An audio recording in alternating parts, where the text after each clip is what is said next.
دا د کندوز ښار اړوند سیدرک سیمې له یوې دیني مدرسې څخه د 21 تنو حافظانو د فراغت په ویاړ جوړ شوي مراسم دي.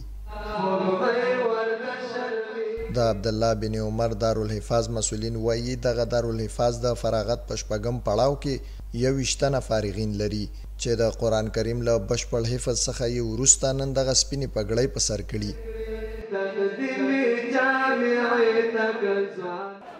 جای خرسندی است که مدرسه دوری ششمین فارغین حافظای قرآن کریم داره.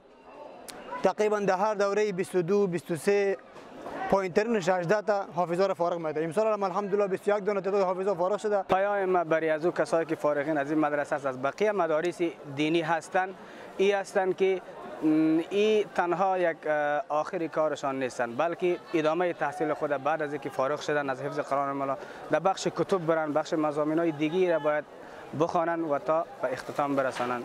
له دې سره فارغ شوي حافظان د خپلو ښوونکو له هڅو قدرداني کوي او ډاډ ورکوي چې ورسپارل شوی مسؤلیت به په ښه ډول سرته ورسوي.